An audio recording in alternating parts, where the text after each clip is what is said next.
Olá pessoal, tudo bem? Jorge na área. E agora eu trago para vocês uma questão da Universidade Federal Fluminense, a UFF, onde se lê o seguinte: assinale o produto, que é o produto das raízes da equação. E aqui nós temos a equação e ele nos fornece 5 alternativas. Bem, antes de mais nada, eu vou trabalhar isoladamente com o primeiro membro da equação, que é esse lado aqui esquerdo da equação. Tudo bem? E para trabalhar em cima dele, vocês têm que saber que simbologia é essa.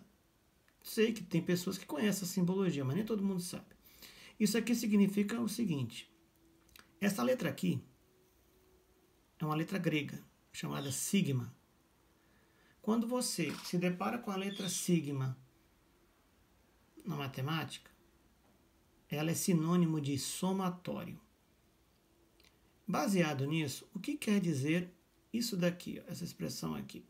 Significa dizer o seguinte: que ele quer o somatório, sigma, de log de x, e esse x aqui que é o logaritmando elevado a 2k,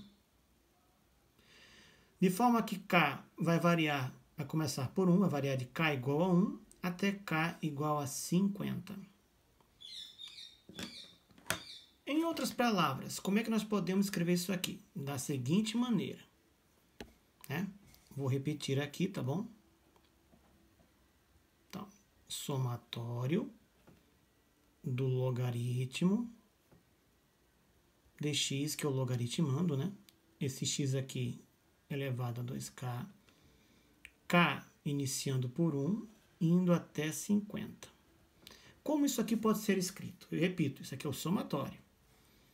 Pode ser escrito da seguinte maneira: logaritmo, veja que é na base 10, né? Nem falei na base 10 porque não tem nada escrito, significa que é a base decimal, dx elevado a 2 vezes. Qual o primeiro valor de k a ser considerado? É k igual a 1. Então, 2 vezes 1 mais, é o somatório, lembra? Logaritmo dx elevado a 2 vezes. Qual o próximo número? 2.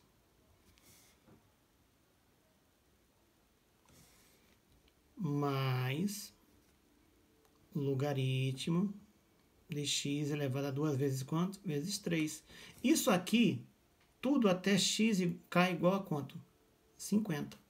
Bem, eu não vou fazer x 2 vezes 3, x elevado a 2 vezes 4. Não vou fazer isso. Então, vou colocar o seguinte: mais reticências, repito, mais, até o que? Logaritmo na base 10 de x elevado a 2 vezes 50, que é o último número do somatório.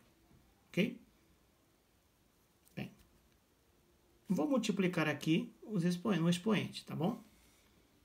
Então, teremos logaritmo de x elevado a 2 vezes 1 é 2. Mais logaritmo de x elevado a 2 vezes 2, 4. Mais logaritmo de x elevado a quanto? 2 vezes 3, 6. Mais reticências, que é a continuidade, mais logaritmo de x elevado a quanto? 2 vezes 50 é 100. Então, nos deparamos com esse somatório. Pessoal, daí eu gostaria de relembrar com vocês de maneira muito rápida uma propriedade do logaritmo, que é essa aqui, se vocês me permitem. E eu vou comparar exatamente isso aqui, ó, que está aqui embaixo. Veja, se você tem um logaritmo de um produto, ou seja, no caso A vezes B, e isso daqui, esse produto, na mesma base, que é a base C, nós podemos desmembrar. Nós podemos fazer que o logaritmo de A vezes B, numa base C, é igual ao logaritmo de A, na base C, mais o logaritmo de B, na base C. Essa propriedade aqui se chama logaritmo da potência, ou seja, você transforma um produto numa soma. E exatamente o que eu vou fazer aqui, só que o contrário. No lugar de iniciarmos por aqui e transpusermos para cá, nós estamos na soma. Então, vou fazer daqui para cá. Vou fazer o contrário, o sentido inverso. Ok? Então, vamos lá. Então, baseado nessa propriedade que nós acabamos de ver, como é que isso aqui pode ser reescrito? Ele vai ser reescrito dessa maneira aqui, pessoal. Ó, logaritmo de x ao quadrado vezes x à quarta vezes x à sexta vezes, 3 pontinhos, né, para dizer que é uma continuidade, vezes x elevado à centésima potência. Ok? Tudo bem? Vou levantar um pouquinho aqui para a gente ganhar espaço. Aí, pessoal, olha só. Veja o que está acontecendo aqui nesse logaritmando, porque essa parte do logaritmo é o logaritmando, né? Você deve saber isso aqui. Você veja que está ocorrendo aqui uma multiplicação de potências de mesma base. Perceberam? Bem, multiplicação de potências de mesma base, por quê? Porque aqui a potência é só uma, a base é só uma x. E aqui eu tenho potências diferentes. Desculpem. Bem, baseado nessa propriedade de potenciação, que todos devem saber, eu posso reescrever isso aqui da seguinte forma. Multiplicação de potências de mesma base. O que você vai fazer? Você mantém a base, que no caso aqui é o x, e soma os expoentes. Então, vamos fazer o seguinte aqui, ó. 2 mais 4 mais 6 mais reticências, né? Mais 100. Ok? Então, estamos escrevendo dessa maneira aqui. Tudo bem? Só que aqui eu gostaria que vocês atentassem para uma coisa. Bem, já vamos aqui fazer uma ligação do assunto que é logaritmos com outro assunto. Observe aqui esta sequência aqui no expoente. Vou até destacá-la em vermelho para que você possa enxergá-la melhor. Perceba essa sequência, essa soma aqui. Isso é uma soma. Uma soma, perceba, de todos os termos pares, iniciando por 2, indo até 100. Bem, isso daqui é um somatório conhecido. Isso aqui é uma sequência conhecida. Isso aqui é uma PA. Uma progressão aritmética, porque os termos são 2, 4, 6, 8, 10, até 100. Ou seja, os números pares positivos de 2 até 100. É uma PA. Ou seja, então isso aqui é a soma de uma PA. Uma soma de uma progressão aritmética. Bem, e numa progressão aritmética, essa soma existe uma fórmula, existe uma expressão que define essa soma. Então aqui nós temos na forma geral que a soma dos n termos de uma progressão aritmética, ela é dada, abre parênteses, entre a soma do primeiro termo com a soma do enésimo termo, ou seja, no último termo, vezes a quantidade de termos, que é n termos, sobre 2.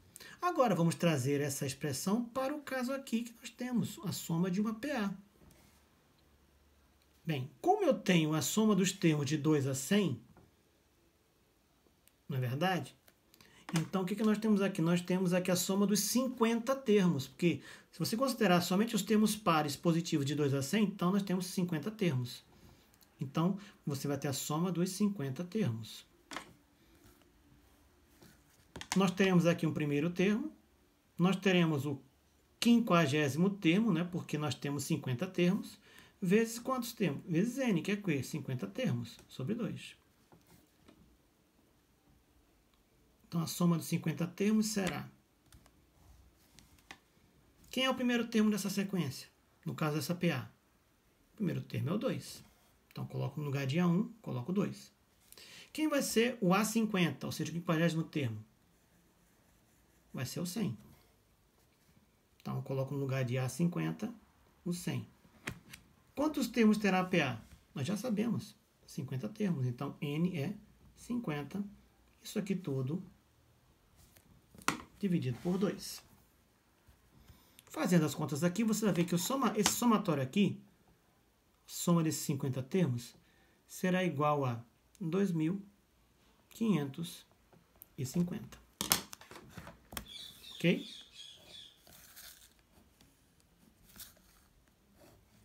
Ora, então eu posso reescrever isso aqui da seguinte maneira. Então, isso aqui é igual ao logaritmo de x elevado a quanto? A 2.550 na base 10. Ou seja, aquele somatório ali inicial resultou nisso aqui. Um logaritmo na base 10 de quanto? De x, esse x aqui que eu logaritmando, elevado a 2.550. Bem, isso aqui foi fundamental para o exercício. Porque agora, além de trabalhar com o primeiro membro, agora eu vou igualar sim ao segundo membro. Então, vou colocar aqui do lado, vou colocar aqui embaixo. Não, vou colocar do lado direito aqui, ficar melhor para a gente, tá? Para melhor visualização de vocês. Certo? Então, vamos lá. Então, eu descobri que esse somatório aqui é igual a isso aqui. Então, vou colocá-lo aqui, ó. Logaritmo de x, x elevado a 2.550. Isso aqui será igual, agora eu vou repetir isso aqui, ó, que veio no enunciado. Logaritmo, na base 10 também, de 11x menos 30, isso elevado a 1.275. Você pode estar dizendo, caramba, Jorge, cada potência maluca, 2.550, 1.275. Calma, fica frio. Vamos resolver com tranquilidade isso aqui. Agora, vejam bem.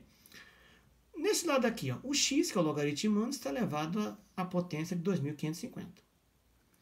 Aqui, o 11x menos 30, no segundo membro da equação, também é o logaritmando. Está elevado também à potência, 1.275. Daí eu gostaria, se vocês me permitissem, de relembrar uma outra propriedade importantíssima de logaritmos. Vou aplicar aqui, ó.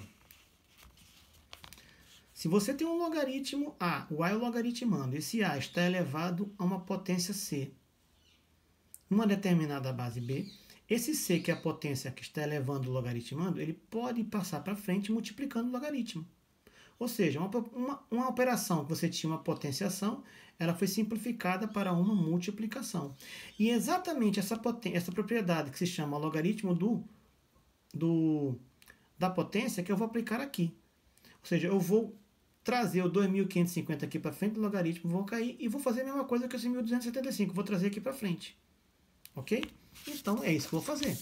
Então, vamos ficar com 2.550 vezes logaritmo de x igual a 1.275 vezes logaritmo da base 10 de 11x menos 30. Agora, veja uma coisa. Perceba, 2.550 é o dobro de 1.275.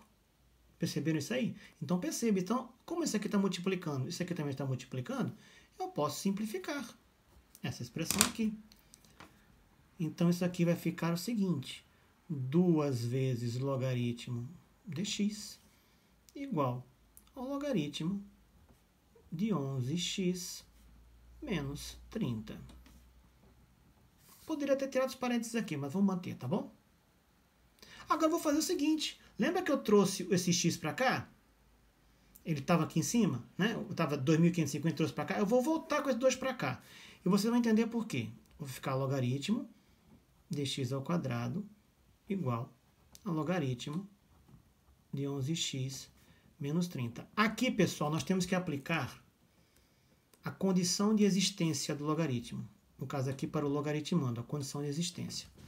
Qual é a condição de existência? O x ao quadrado é o logaritmando. 11x menos 30 também é o logaritmando. E qual é a condição de existência, no caso aqui, do logaritmando no logaritmo? É que ele seja maior que zero. Então, eu tenho que impor aqui. Eu tenho que considerar que o x ao quadrado tem que ser maior que zero. E também tenho que considerar que o 11x menos 30 também tem que ser maior que zero. Bem, se ambos têm que ser maior que zero, implica que esse x aqui tem que ser maior que zero. Implica também que o x aqui tem que ser maior que 30 onzeavos. Então, essas condições aqui, para saber quais são as raízes da equação, têm que ser respeitadas. Muito bem. Feita essa condição de existência, vou calcular aqui. Bem, Agora aqui é o seguinte, eu tenho um logaritmo de x ao quadrado na base 10, que não se escreve. Um logaritmo de 11x menos 30 na base 10, ou seja, as bases são as mesmas, eu posso desconsiderar o logaritmo. Vou continuar aqui embaixo, ok? Isso aqui, ó. Aqui, vou considerar aqui embaixo. Então, vai ficar x ao quadrado igual a 11x menos 30. Vou passar isso aqui, tá bom? Esse 11x menos 30 para o primeiro membro. Então, eu vou ter x ao quadrado menos 11x mais 30 igual a zero. Pessoal, se nós resolvermos aqui por Bhaskara por soma produto de raízes, nós vamos ter o seguinte, vamos ter duas raízes, x1, que é igual a 5, x2, que é igual a 6. Bem, aí vamos perguntar aqui para nós mesmos, essas raízes aqui, elas obedecem à condição de existência? Sim, porque tanto 5 quanto 6 são maiores que 0 e são maiores que 30 sobre 11. Né? Com toda certeza. Tá certo? Então, o que ele quer na questão, afinal de contas? Assinalar o produto das raízes. Bem, as raízes nós descobrimos. As raízes são 5 e 6. Qual será o produto das raízes? Ou seja, qual será o produto de 5, de x1 vezes x2? Será 5 vezes 6, que será 30. Chegamos, finalmente, à resposta da questão, que nesse caso será a letra D, de diedro. Pessoal, é isso aí. Espero que esse exercício tenha ajudado de alguma maneira para vocês. E se Deus quiser, nos veremos no próximo vídeo. Tchau!